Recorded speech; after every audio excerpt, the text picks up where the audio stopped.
Cristo, el primer filósofo o el mayor engañador. Schopenhauer decide cómo uno de los filósofos más pesimistas de la historia juzgaría a Jesucristo. ¿Qué pensaría Arthur Schopenhauer, ese genio melancólico del siglo XIX, sobre aquel que fue llamado el Hijo de Dios? ¿Lo consideraría un iluminado o un simple charlatán? La figura de Cristo ha dividido a la humanidad durante milenios. Para unos, un Salvador divino, para otros un profeta más entre tantos y para algunos un mito construido sobre fábulas antiguas. Pero, ¿qué ocurre cuando sometemos esta figura al implacable análisis de la filosofía schopenhaueriana? Schopenhauer, ese pensador que veía en el mundo un péndulo oscilando eternamente entre el dolor y el aburrimiento, mantuvo una relación fascinante con el cristianismo. Rechazaba la teología tradicional y los dogmas eclesiásticos, pero encontraba en ciertos aspectos del cristianismo primitivo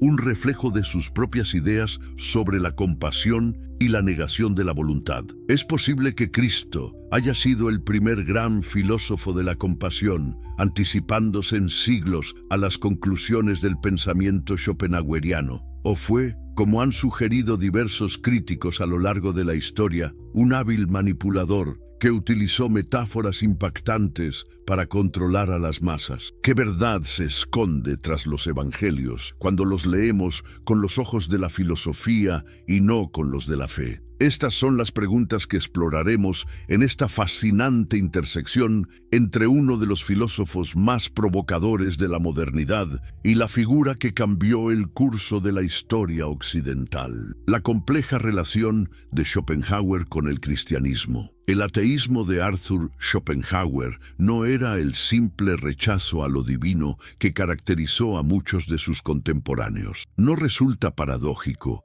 que alguien que negaba la existencia de Dios pudiera encontrar valor filosófico en las religiones? Para Schopenhauer, las religiones no eran meras supersticiones, sino intentos primitivos de la humanidad por explicar el mundo a través de metáforas comprensibles. ¿Por qué Schopenhauer, siendo tan crítico con la religión institucionalizada, mostraba una admiración tan profunda por ciertas doctrinas religiosas? La respuesta se encuentra en su distinción fundamental entre el cristianismo primitivo y la Iglesia como institución de poder. ¿No es acaso revelador que el filósofo considerara que el mensaje original de Cristo había sido corrompido por siglos de interpretación dogmática y manipulación política? El cristianismo auténtico, escribió Schopenhauer en Parerga y Paralipómena, tal como se desarrolló en los escritos de los padres de la Iglesia, del Espíritu del Nuevo Testamento,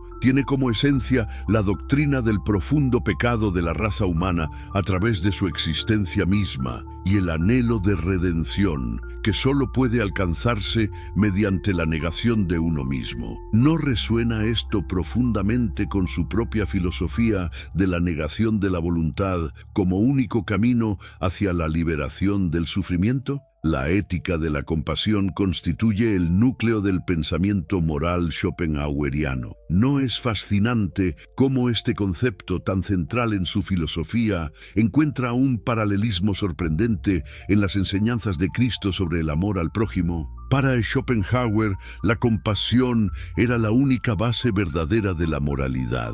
El reconocimiento intuitivo de que la separación entre los seres es una ilusión. ¿No predicaba Cristo algo muy similar cuando instaba a sus seguidores a amar al prójimo como a sí mismos? El pesimismo schopenhaueriano, esa visión del mundo como un espacio de perpetuo sufrimiento, encontraba en el cristianismo un aliado inesperado. ¿No definía también el cristianismo primitivo al mundo como un valle de lágrimas? ¿No hablaba Cristo de la necesidad de renunciar a los placeres mundanos para alcanzar un reino que no es de este mundo? La idea cristiana de que este mundo es fundamentalmente imperfecto y doloroso y que la verdadera felicidad solo puede encontrarse en la trascendencia resonaba profundamente con la visión schopenhaueriana. Cristo como filósofo. La interpretación de Schopenhauer. Podríamos considerar a Cristo como un filósofo más que como un profeta o mesías. Schopenhauer ciertamente se inclinaba hacia esta interpretación. Para él, detrás de los relatos milagrosos y las afirmaciones teológicas, se escondía una mente filosófica de primer orden. El pensador alemán encontraba en los dichos atribuidos a Cristo una profundidad filosófica que trascendía la simple doctrina religiosa. Las parábolas del sembrador, del hijo pródigo o del buen samaritano ¿no son acaso intentos de transmitir verdades complejas sobre la naturaleza humana a través de narraciones accesibles? ¿No es este el método que han utilizado los grandes filósofos a lo largo de la historia? En los evangelios, señalaba Schopenhauer, se encuentra una sabiduría que, despojada de su ropaje mitológico, contiene algunas de las verdades más profundas sobre la condición humana. No es significativo que uno de los pensadores más críticos con la religión reconociera tal valor en las enseñanzas atribuidas a Cristo. Para Schopenhauer, el núcleo del mensaje cristiano era la negación de la voluntad egoísta, concepto central de su propia filosofía. Cuando Cristo hablaba de perder la vida para ganarla, no estaba expresando en términos religiosos lo que Schopenhauer formularía siglos después como la necesidad de superar la voluntad individual para alcanzar la liberación del sufrimiento. La crucifixión misma adquiría un significado filosófico profundo en la interpretación schopenhaueriana. ¿No simbolizaba acaso el máximo acto de negación de la voluntad individual? Cristo, al aceptar voluntariamente el sufrimiento extremo y la muerte, no estaba encarnando el ideal de renuncia que Schopenhauer consideraba como el camino hacia la sabiduría. Incluso las bienaventuranzas, con su exaltación de los mansos, los pacíficos y los misericordiosos, encontraban eco en la ética schopenhaueriana. No estaba Cristo, al igual que el filósofo alemán, promoviendo una moral basada en la compasión más que en el cálculo racional de beneficios. El cristianismo primitivo y la filosofía de la negación. ¿Qué es lo que tanto fascinaba a Schopenhauer del cristianismo de los primeros siglos? ¿Por qué encontraba en aquellas comunidades primitivas una expresión más pura de la verdad filosófica que en las elaboradas teologías posteriores? El ascetismo de los primeros cristianos, su rechazo a los placeres mundanos y su disposición al sacrificio, ¿no eran manifestaciones prácticas de la negación de la voluntad que Schopenhauer propugnaba? En El mundo como voluntad y representación, afirmaba: el cristianismo verdadero y original, tal como se desarrolló en los escritos de los padres de la Iglesia a partir del germen presente en los evangelios, tiene la misma tendencia y espíritu del brahmanismo y del budismo, el desprecio del mundo y de sus placeres. Las comunidades monásticas, con su voto de pobreza, castidad y obediencia, representaban para el filósofo alemán una aplicación práctica de sus ideas sobre la negación de la voluntad. ¿No resulta paradójico que un ateo confeso encontrara en estas manifestaciones religiosas ejemplos vivientes de su propia filosofía? La doctrina del pecado original, tan central en el cristianismo paulino, adquiría un nuevo significado bajo la mirada schopenhaueriana. No era el pecado original simplemente una metáfora mítica para describir la naturaleza egoísta de la voluntad de vivir. Para Schopenhauer, este dogma expresaba poéticamente una verdad filosófica profunda: que el ser humano, en su estado natural, está dominado por una voluntad ciega y egoísta que es fuente de todo sufrimiento. La redención cristiana, entendida como liberación del pecado, se transformaba en la interpretación de Schopenhauer en la posibilidad de trascender la voluntad individual. ¿No estaban ambas tradiciones, la cristiana y la schopenhaueriana, apuntando hacia la misma verdad desde lenguajes diferentes? Cristo prometía la vida eterna a quien renunciara a sí mismo. Schopenhauer ofrecía la paz mental a quien negara su voluntad egoísta. Los santos cristianos, con su renuncia al mundo y su dedicación a los demás, representaban para Schopenhauer ejemplos vivientes de su ideal ético. San Francisco de Asís, con su radical pobreza y su amor por todas las criaturas, ¿no encarnaba acaso el ideal de compasión universal que el filósofo proponía como fundamento de la moral? Sin embargo, Schopenhauer no podía evitar señalar cómo estas ideas originales habían sido progresivamente distorsionadas por la Iglesia institucional. ¿No es trágico cómo un mensaje de renuncia y compasión se transformó en manos del poder eclesiástico en un instrumento de control y acumulación de riquezas? El filósofo veía en esta transformación una manifestación más de cómo la voluntad egoísta tiende siempre a reafirmarse, incluso en los contextos aparentemente más espirituales. Cristo y el budismo, paralelismos filosóficos. ¿Has notado alguna vez las sorprendentes similitudes entre las enseñanzas de Cristo y las del Buda? Schopenhauer fue uno de los primeros filósofos occidentales en establecer profundos paralelos entre estas tradiciones aparentemente distantes. ¿No resulta fascinante que un pensador que nunca se consideró cristiano encontrara tantas conexiones entre estas doctrinas separadas por miles de kilómetros y siglos de historia? Para Schopenhauer, tanto Cristo como Buda identificaron la misma verdad fundamental: que la vida es esencialmente sufrimiento y que la liberación solo puede encontrarse en la trascendencia del deseo egoísta. ¿No es revelador que ambos maestros, desde contextos culturales completamente diferentes, llegaran a conclusiones tan similares sobre la condición humana? Las cuatro nobles verdades del budismo, escribió Schopenhauer en Parerga y Paralipómena, encuentran un paralelismo asombroso en la doctrina cristiana del pecado original y la redención a través de la gracia mediada por el sacrificio. ¿No estaban ambas tradiciones reconociendo que hay algo fundamentalmente problemático en la existencia humana ordinaria que requiere una transformación radical? El concepto budista de anatta, no yo, resonaba profundamente con la interpretación schopenhaueriana del mensaje cristiano sobre la necesidad de morir al mundo. Cuando Cristo afirmaba que quien quiera salvar su vida la perderá, pero quien pierda su vida por mí la encontrará,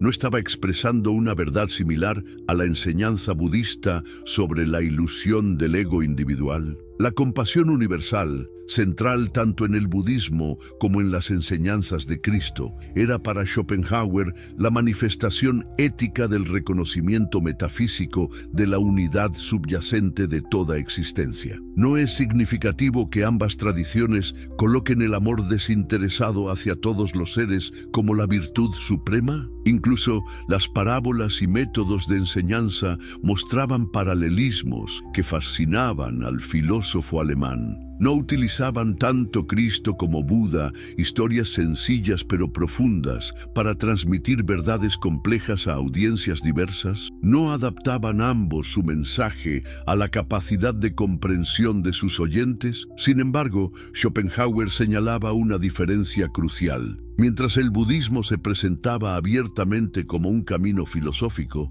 el cristianismo había revestido sus verdades filosóficas con el ropaje del mito y el dogma. ¿No habría sido el mensaje de Cristo más efectivo, se preguntaba Schopenhauer, si hubiera permanecido en el ámbito de la filosofía en lugar de transformarse en religión? La crítica schopenhaueriana. ¿Fue Cristo un engañador? A pesar de su admiración por ciertos aspectos del mensaje cristiano, Schopenhauer no podía evitar plantear una pregunta provocadora. ¿Fue Cristo consciente de la distorsión metafórica de su mensaje? Era un filósofo genuino que decidió deliberadamente presentar sus ideas en forma de mitos y parábolas para hacerlas accesibles, ¿o creía realmente en la literalidad de sus afirmaciones mesiánicas? Todo gran espíritu, escribió Schopenhauer, debe elegir entre hablar a pocos que pueden entenderlo o a muchos que no pueden. ¿Eligió Cristo conscientemente el camino de la metáfora religiosa para llegar a las masas, sabiendo que la verdad filosófica desnuda sería incomprensible para ellas? La cuestión de si Cristo fue un engañador consciente o un iluminado que simplemente hablaba el lenguaje de su tiempo dividía el pensamiento de Schopenhauer. Por un lado, reconocía la profunda sabiduría contenida en muchas de las enseñanzas atribuidas a Cristo. Por otro, criticaba duramente la transformación de esas ideas en dogmas absolutos y verdades literales. No es paradójico que un mensaje que originalmente buscaba liberar a los seres humanos del sufrimiento terminara convirtiéndose en una doctrina de sometimiento y control. Schopenhauer veía en la historia del cristianismo institucional la corrupción progresiva de una intuición filosófica genuina. La cuestión de los milagros ilustraba particularmente esta tensión. Para Schopenhauer, los relatos milagrosos en torno a Cristo eran claramente adiciones mitológicas que oscurecían, más que iluminaban, el verdadero valor de su mensaje. ¿No eran estos relatos sobrenaturales distracciones que desviaban la atención de las verdades filosóficas esenciales? El error fundamental, señalaba Schopenhauer, ha sido tomar literalmente lo que solo tenía valor como símbolo y metáfora. ¿No es esta la raíz de tantos conflictos religiosos a lo largo de la historia? La insistencia en la literalidad de lo que debería entenderse metafóricamente ha generado, según el filósofo, siglos de confusión y sufrimiento innecesario. Si Cristo fue realmente el sabio que Schopenhauer creía ver en sus enseñanzas esenciales, ¿habría aprobado la transformación de su mensaje en una religión dogmática? ¿O sería él mismo el primer crítico de lo que el cristianismo se convertiría después de su muerte? La voluntad metafísica y la redención cristiana. La noción schopenhaueriana de la voluntad como fuerza metafísica ciega e insaciable que subyace a toda existencia encontraba, sorprendentemente, paralelos en la teología cristiana. No es la descripción cristiana de un mundo caído, dominado por el pecado y la concupiscencia, similar a la visión de Schopenhauer de un mundo impulsado por una voluntad irracional y nunca satisfecha? Para el filósofo alemán, el concepto cristiano de redención podía interpretarse filosóficamente como la posibilidad de trascender esta voluntad egoísta. Cuando Cristo hablaba de nacer de nuevo, no estaba apuntando hacia la misma transformación radical de la conciencia que Schopenhauer describía como la negación de la voluntad. La doctrina cristiana de la gracia, escribió Schopenhauer, expresa en términos teológicos lo que en mi filosofía se presenta como la negación de la voluntad de vivir. ¿No es fascinante cómo dos sistemas de pensamiento aparentemente opuestos pueden converger en sus conclusiones más profundas? La cruz, símbolo central del cristianismo, adquiría en la interpretación schopenhaueriana un significado filosófico profundo. ¿No representaba acaso la negación suprema de la voluntad individual, la renuncia absoluta al ego y sus deseos? Para Schopenhauer, la crucifixión podía verse como una poderosa metáfora del proceso filosófico de trascendencia del yo. La idea cristiana de un reino que no es de este mundo resonaba con la visión schopenhaueriana de que la verdadera liberación solo puede encontrarse más allá del ámbito de la voluntad y sus manifestaciones. ¿No estaban ambas tradiciones señalando hacia una realidad trascendente que no puede ser captada por los conceptos ordinarios ni satisfecha por los placeres mundanos? Sin embargo, Schopenhauer criticaba duramente la tendencia del cristianismo institucional a prometer recompensas futuras para el comportamiento virtuoso. La verdadera virtud, insistía, debe ser completamente desinteresada, sin expectativa de premio ni temor al castigo. ¿No contradecían las promesas de cielo e infierno el espíritu original de la ética cristiana basada en la compasión pura? Para Schopenhauer, la verdadera redención cristiana, despojada de sus elementos mitológicos, consistía en la liberación del ciclo de deseo y sufrimiento mediante la trascendencia de la voluntad individual. ¿No es esto precisamente lo que su propia filosofía proponía como el camino hacia la sabiduría? Cristo, Interpretado filosóficamente, se convertía así en un precursor de la metafísica schopenhaueriana, la ética cristiana, a la luz del pesimismo schopenhaueriano. ¿Cómo podría un filósofo pesimista como Schopenhauer, que veía la existencia como fundamentalmente dolorosa,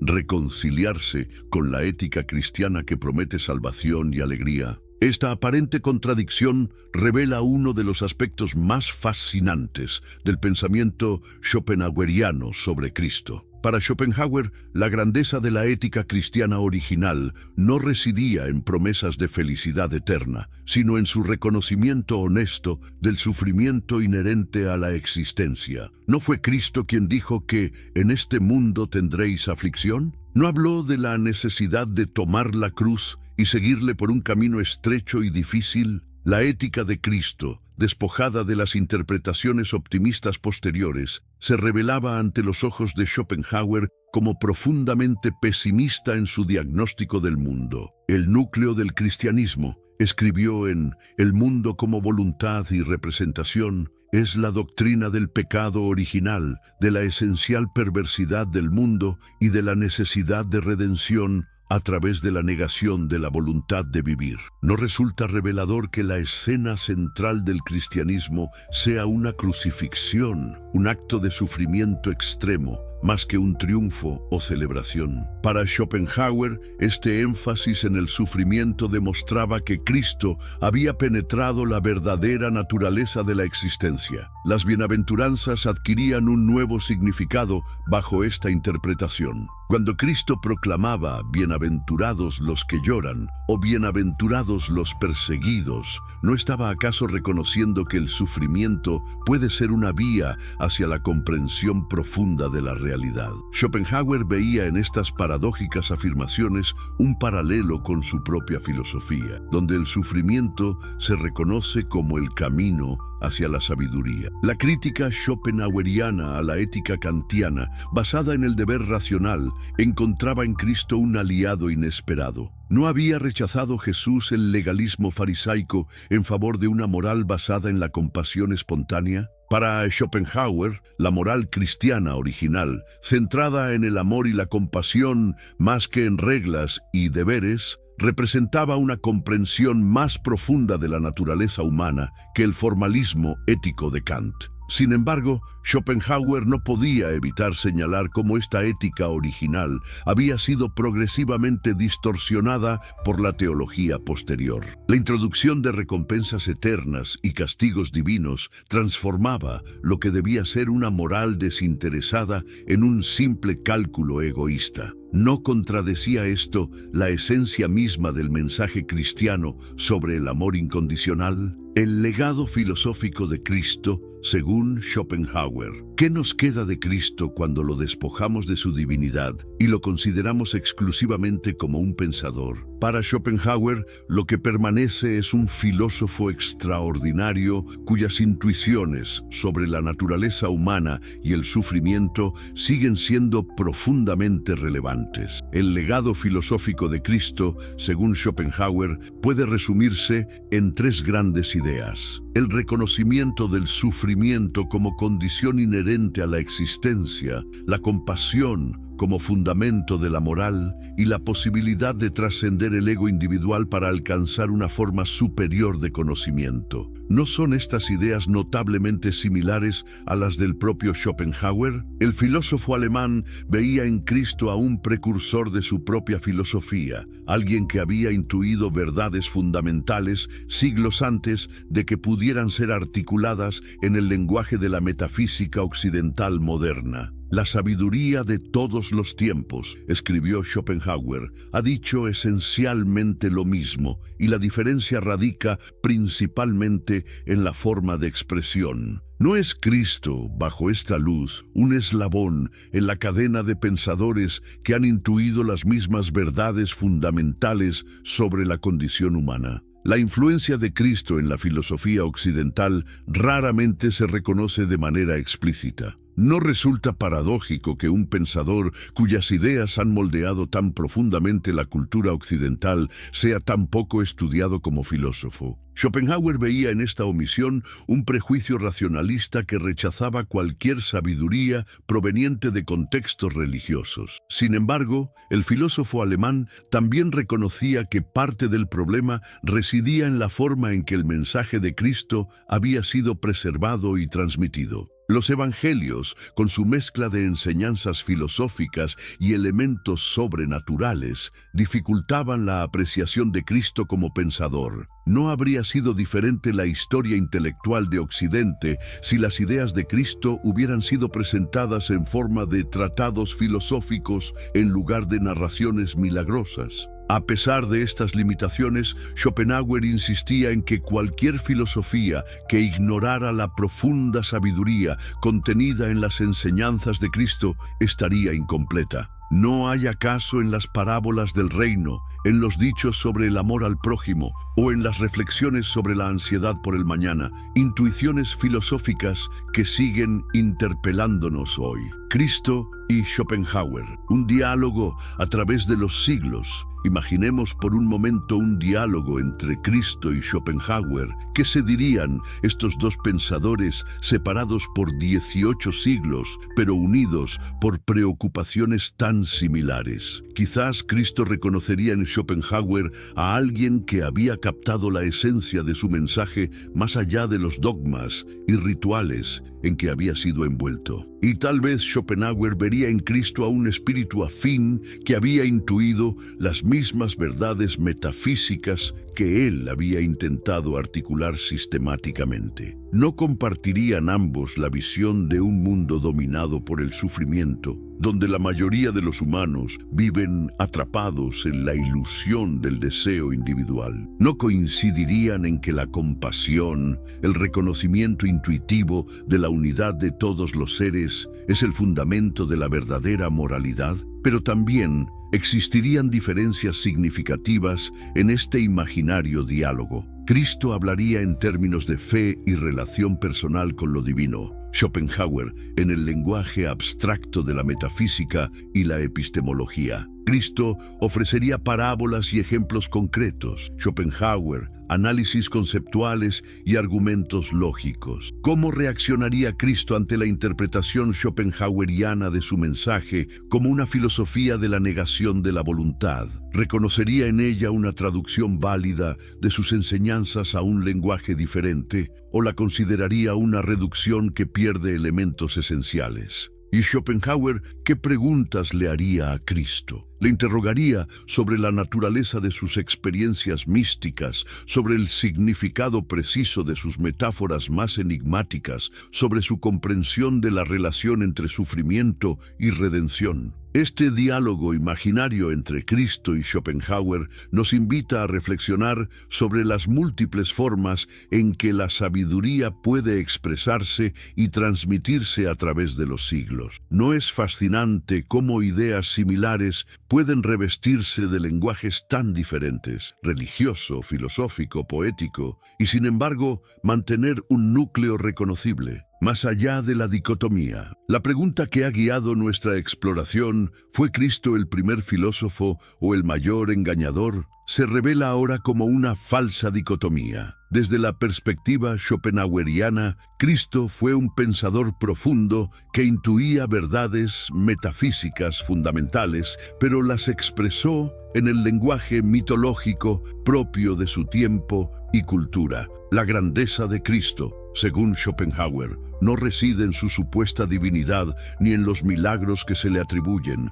sino en su penetrante comprensión de la condición humana y en su propuesta de un camino de liberación basado en la compasión y la trascendencia del ego. ¿No es revelador que un filósofo tan crítico con la religión institucional como Schopenhauer encontrara tanto valor en las enseñanzas originales de Cristo? Esto nos invita a distinguir entre el mensaje filosófico esencial y las capas de interpretación teológica que lo han recubierto a lo largo de los siglos. El Cristo de Schopenhauer no es ni un Dios encarnado, ni un simple charlatán, sino un sabio cuyas intuiciones sobre el sufrimiento humano y su posible superación siguen siendo profundamente relevantes. Un pensador que, usando el lenguaje de su tiempo, supo articular verdades que trascienden épocas y culturas. Esta interpretación filosófica de Cristo nos ofrece una tercera vía entre la aceptación acrítica de los dogmas religiosos y el rechazo simplista de toda sabiduría proveniente de contextos espirituales. No nos permite esto recuperar el valor filosófico de las enseñanzas de Cristo, incluso si no compartimos las creencias sobrenaturales asociadas a su figura. En un mundo donde religión y filosofía a menudo se presentan como enemigos irreconciliables, la visión schopenhaueriana de Cristo como filósofo nos invita a un diálogo más profundo y matizado. Nos recuerda que las grandes preguntas sobre el sentido de la existencia, la naturaleza del sufrimiento y las posibilidades de la trascendencia humana han sido abordadas desde múltiples perspectivas a lo largo de la historia. Quizás la mayor enseñanza que podemos extraer de este recorrido por el Cristo schopenhaueriano es que la verdadera sabiduría no conoce fronteras entre disciplinas,